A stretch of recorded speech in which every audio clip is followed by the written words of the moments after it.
Well, as sun is setting at Patriot Stadium, it was a wing tee offense for Centennial, so a lot of rushing yards. James Kafari had 13 carries for 119 yards and a score. Skylar Howard also had 8 carries for 52 yards.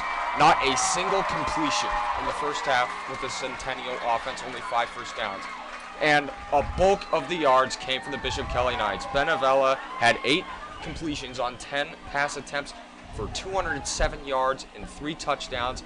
But that was not the story in the first half. Peter Menert, if you thought he had a huge game in the first game against Capital, that was just a pinch of what was to come. 19 carries, 237 yards, and 3 touchdowns in that first quarter. Just mind-boggling stats from the senior. And 15 first downs from Bishop Kelly in that first half. And that was it for your halftime stats. See you after the game. And Connor, you got some more scores? I do have some more scores. In Eastern Idaho and Blackfoot, they're not doing so great at the half. They're being upset by Madison 21-9 right now.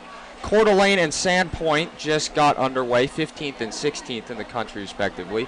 That is currently scoreless as well.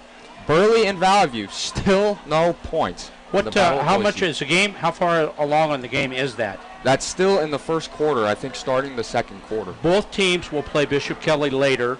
And, of course, as most of you know, and if you don't, the #1 high school recruit in the state of Idaho is from Burley. And he is a wide receiver that is committed to play at Boise State after a 2-year mission. And he's something. He's a handful. Big kid, about 200 pounds, and runs like a gazelle. State 100-meter champion. He's a super, super athlete. And for Valley View to hold him to, right now, 0-0, wow. And Valley View has not had the best of seasons so far.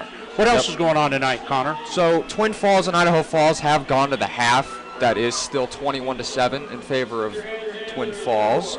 Hillcrest and Thunder Ridge, a smaller school type of game. Hillcrest up 15-0 on Thunder Ridge. Those are the scores we can currently report on. Obviously, not all those scores are reported from all those games, but those are the ones that have been scored. Any college football going on tonight? College football is going on tonight. Well, let's talk about that, because the only game that matters is Sunday. Yep. Oregon State and San Jose State. That's the only game that matters. Of course, tomorrow Boise State plays University of Washington up in Seattle at Husky Field. Yep. Some scores around the college football right now. Miami, Florida playing Miami, Ohio. An interesting name. Matchup there. Miami, Florida is wiping the floor with them 38-3 right now. Central Michigan had the lead over Michigan State in the first half. That has dissipated. Michigan State has a 31-7 lead. An interesting ACC opener matchup, Louisville and Georgia Tech at the end of the third quarter. Georgia Tech on top 28-23, so an intriguing one there. That's an upset. That one is on ESPN. That one's okay. Was expected to be a tight one. And Kansas facing FCS Missouri State. They're up 27-10, winding down in the third quarter.